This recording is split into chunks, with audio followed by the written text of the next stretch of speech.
ध्यानमूलं गुरुर्मूर्तिः ध्यानमूलं गुरुर्मूर्तिः पूजामूलं गुरुर्पादम् पूजामूलं गुरुर्पादं मन्त्रमूलं गुरुर्वाक्यम् मन्त्रमूलं गुरुर्वाक्यं मोक्षमूलं गुरुर्कृपा मोक्षमूलं गुरुर्कृपा। शम्भो नमः। Yeah, you can mute yourself. And Hmm. today we'll be starting small stories from Shiva Purana. The reason why I come to you with this series is because I know there's many youngsters like you are struggling to understand the creation in the Sanatana Dharma. Many of you wonder how we ancient Indian Bharatiyas have perceived this universe's beginning, how it's come about. Because there are people who say that there is no creator. The universe has been here from the beginning. It was never created, we never did destroy. We come and go. There are people who say that there is a creator who is different from the world. He made this entire universe in 6 days and rested on the seventh. That is the Abrahamic process of creation Genesis. There are others who say the creator and the creation are not different from each other. We are very much part of this creation, and please imagine we are just like the story of the small fish asking its mother, Mother, mother. They say that the ocean is all around us, that we are in the ocean and the ocean is in us. But I was unable to see it. So this is also the Sanatana view of origin and how the universe came about. Of course, there's a lot of confusion as to who created the universe, whether we should call the creator Brahma. In some of the Vaishnava texts, it is the Vishnu who is created. But we are looking at Shiva Purana, also called the Shiva Mahapurana. Therefore, the creator, the preserver, the destroyer, the generator, operator, and destroyer, God, is going to be called Sada Shiva or Parabhairava in our context. Why? Because we are looking at the creation from the views of a Shaiva. You want to ask the question? Ah, No, no, voice is muffled, so I thought of removing my headphones. okay, okay. Just So here we see Shiva as an eternal, beginningless, endless Jyoti, beam of illumination, beam of light. And we call it Sadashiva or Paramashiva. But you must understand that we have always considered Sadashiva, Parabhairava as Ayonija. This word is very important. Ayonija. Yonija means born out of a yoni, born out of a womb. But Shiva is Ayonija. He is not born from any womb. Neither is a cesarean. Don't think just because he's not born out of a womb means that he was taken out like Caesar by a C-section and then he's a cesarean baby. No. It also means that he is Ajanma. Ajanma means he's never born. He's eternal. He's never going to die. So this Sadashiva, the eternal beam of illumination, this eternal beam of light. At the end of every Manvantara, creates something called the Mahapralaya. Mahapralaya, the great deluge. So if there is a Mahapralaya, there must also be a Pralaya. Yes, the Pralaya happens in between the yugas. As you know that there are four yugas in a Manvantara. No, four yugas in a Mahayuga and 16 Mahayugas in one Manvantara. It's a very long time. So during every Mahapralaya, the entire existence is annihilated.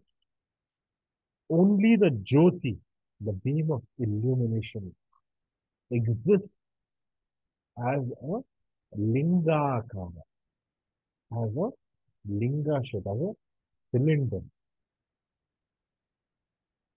We will understand the meaning of Lingakara, why the cylindrical form, all these things as we go on. So, what happened in the beginning of this current Manvantara? Vaivasvata Manvantara. Our current Manvantara is called Vaivasvata Manvantara. As usual, the usual suspect, the Jyoti, the beam of illumination is all that exists. And out of this Jyotisthambha, this beam of illumination, cylindrical beam of illumination, Vishnu was created. And Shiva tells him, you, Vishnu, with the Shanka in one hand, the Chakra in the other, the Gada in the third, and the Padma in the fourth. You are to do but one thing, that is, sit in tapasya, sit in meditation. Remember, the beam of light created from its left side, it is said. Vishnu holding Shankha, the conch, Padma, the lotus, Chakra, the discus, and Gada, the mace. He's already born with all the four in four of his arms. So he's asked to meditate, he's asked to do tapasya, which he does obediently. And out of him, creative juices start flooding out as Brahma Jala. It is called the waters of Brahma or the waters of vastness. And the creative juices flow so much out of Vishnu that it creates what is later called as Shunya Mahasagara, the ocean of the void, the great ocean of the void. Imagine a universal, a multiversal void is being created because even the void doesn't exist. You're so much in the beginning of the beginning, but even a void doesn't exist. The Shunya Mahasagara is created, and in that Shunya Mahasagara, in the ocean of void, the ocean of nothingness, he is, Vishnu is instructed to sleep and become the basis of all creation. Shiva is telling Vishnu, hey, just relax. sleeps in the ocean of void. Beautifully, Vishnu left, even though reluctantly thinking that he might sink away, but he floats mid-ocean, and out of his navel comes a stalk of lotus. And the stalk of lotus keeps growing up towards the surface of the Punya Mahasana. And it finally feeds the water of the void, the ocean of the void, sometimes. From the right side of this beam of light for Sada Shiva, Brahma is created and placed gently on that place. And let us understand the mystical aspect of this part of the story. In the ocean of void, horizontally relaxing donated, Vishnu produces a vertical stalk which goes above the nothingness, the circumference of the void, and the lotus is created. And on that lotus is placed Brahma, created by the beam of light. Of course, in future we will understand that the void, Vishnu, Brahma, everything, the whole creation is in the beam. There is only the beam of light, only the Jyoti of Sadashiva, and nothing else. But before we understand that, let us understand this part, the mystical meaning of which is when you enter the Mahasagara, the ocean of Punyatva, nothingness,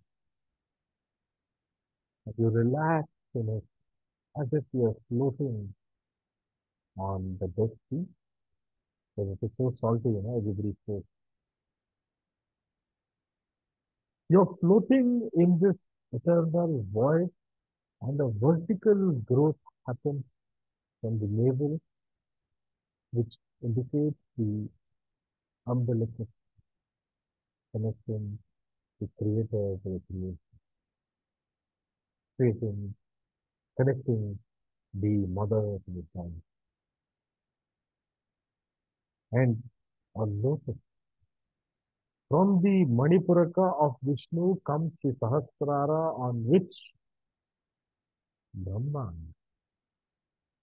is placed. You understand the physics beyond the creation state,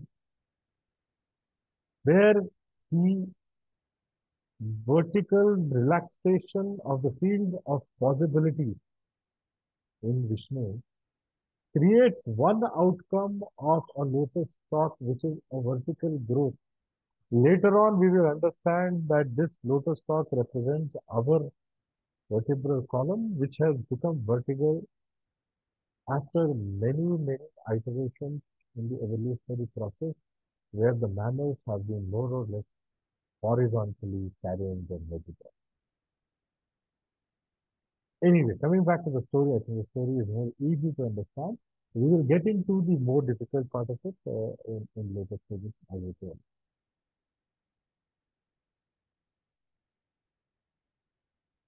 The Brahma, who is placed on the lotus, is very brainy. Suddenly he starts thinking. He starts wondering who he is, where he came from, who is the source of his creation, who is his father, who is his mother. He looks at the lotus, and in the middle of the lotus, he sees a stalk which is going down. He enters the stalk of the lotus and starts sliding downward. All around him is the same sinister, the same void of emptiness. He slides down further. He travels for many, many yugas. He travels for many eras, billions of years, human years, if you would like. But he cannot find anything. After a very, very long span of time and sliding down, he suddenly decides that he is going to rise up. When he starts his mind and heart is full of hope, he is hopeful that he is going to see his maker, he is going to see his creator. But he is disappointed. He does not meet the creator in the sky. Slowly, he emerges out of the lotus stalk and becomes Kamalahasana. He takes his asana on top of the Kamala, on top of the lotus. He sits there meditating. As soon as he relaxes, of course, as soon as for us, maybe a very, very long time, very soon for them, but for us, it could be years. Vishnu appears and introduces himself as the first of the Purusha. Look at the verse. First of the Purushas. He says, I am first of the Purusha. In the later stories, you'll understand who is a Purusha, what is Prakriti, what is their relationship, and what Vishnu exactly means by the first Purusha. And he is the maker, he is the creator of Brahma. Brahma refuses, he said, that is not possible. I know you are not my creator, there is another one. There is another maker of mine, you are not the real one. Vishnu agrees. The person, you cannot see the original creator. I am the visible creator for you. You can never see Sadashiva. You can only see me. These are very important for us to understand that the visible universe veils the real creator, the real background on which this entire universal thing is being played.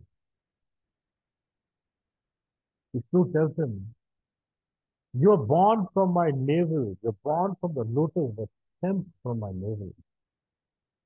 Brahma thinks it is impossible for Vishnu to be his father. He says, no, no, no, no, you cannot be my father. If I cannot see my original creator, then I am Swayambhu. Swayambhu means that I'm not born. I just appear like. Swayam meaning self, Bhu meaning born, self-born. Vishnu says, no, no, no, you're not Swayambhu, you were born from me. And they keep arguing for yugas and many, many eras pass away. The argument doesn't seem to stop. One fine moment, the Shiva Jyoti, the beam of illumination, the beam of the cylindrical beam of light appears and announces to both of them that both of you are created by me for specific purposes. They are Swabhata. What is this huge beam of endless light? Who are you, my Lord? How do we address you? What do we call you? Please tell us. Ma. Oh, is my Sanatana form, is my timeless form. It is in the Omkara that I am described. The Omkara represents me. It is also my name. Says Sadashiva. Of course, it doesn't have lips. You just have to imagine an Akashvani which is saying that. Sada Shiva is the Omkara. The Bindu, Nada, Ityadi, higher realms of the Omkara. In Shiva Purana, he says that I am Nirguna, but you must understand it as Nirakara. You cannot give a form to these higher parts of Omkara, Nada, Bindu, Kala, etc. However, the Pranava, the tangible, the audible, ma, half the syllable, three and a half syllable. Shiva is Saguna, Sakara. He has a form. He has Guna. Omkara is Shiva. That is why in our tradition, we use Omkara as a tool for empowering yourself through the Kundalini. I think we will stop here today. I would also like to tell you that in this Shiva Purana, here Shiva also shares why he descended onto Kailasa, why he started to stay in Kashi, all the avatars that he took, why he had to grant some boons to some asuras, why he had to come and kill many of them, how his sons were born, many more such stories. I would also like to tell you something that on June 1st, there is a full moon happening this year, 2023. And we plan to be in Kailas Mansarovar, looking at this beautiful abode of Shiva in the full moon release. It is said that it is magical on a full moon. You already probably know that Kailas Mansarovar is not only the abode of Shiva for us, but it is also considered to be the abode of Buddha for Buddhists. The first Jaina Tirthankara also took his Maha Samadhi there, Ekadanatha. The indigenous born people of Tibet also consider Kailash Mansarovar as a very sacred holy place. Some of the biggest life-giving rivers are born at the foothills of Kailash Mansarovar. Indus, Brahmaputra, Ganga, Yamuna, etc. are all considered to be part of this great holy mountain chain. So I would like to invite you to join us. It's going to be a very mystical, difficult journey. And for this journey, we'll have to be in Kathmandu by the 26th, I think. We can update it. 26th of July 2023. Or you can call us on 8880 You can also call us on 8880 Do you have any questions? One question, like all the gods like Shiva, Vishnu, and Brahma are depicted in human form, right? So should we like, is there any significance to that, or is it like formless? Should we consider it as formless, not just when you say navel or when you say the Sahasrara of Brahma? So how do you perceive that? Oh, very, very good question. How do we see the God? Let me tell you again that in Sanatana Dharma, there is one God, and because we follow or we are the anuyayis of the Shiva Dharma, we would like to call that one God as Sadashiva or Parabhura. The Vaishnavas call their God or the main God as Vishnu. There are people who see the main god as Shakti, there are people who see the main god as Surya or Ganapati or Kanda. It depends on the sampradaya that people have. That's about the name. About the form. Yes, it is true that we humans are created in the exact form as the deity. Not the, not God, because God doesn't have a form. mm, He is everything. The whole universe is, you know, Parabhairava, Sadashiva. But the deities that we are talking about, the Trimurtis, Brahma, Vishnu, Maheshwara, Rudra, Aditya, they are all given anthropomorphic forms, human forms. Of course, they might have more heads, they might have more hands, they might have, probably a bigger body, or they might have a tail sometimes. So these are things which are extra, but the minimum form depicted and understood. Even the Christians say that God created man in his own shadow. So we are mm, very similar looking to God. That is why in India we worship uh, many of the murtis or the idols in human form. Like Rama is completely human, Lakshmana is completely human, Sita is completely human. So we see them as human, we see them as superhuman. mm, And they also have a Kundalini just like. mm. Is that right? So we will connect tomorrow and we'll continue. Is this the story interesting to you? Ah, yeah, Okay. very interesting. So we continue from what happens after he announces that he will come. Okay? Mm, Tomorrow, it's Shambho yeah. Ramana. Shambho.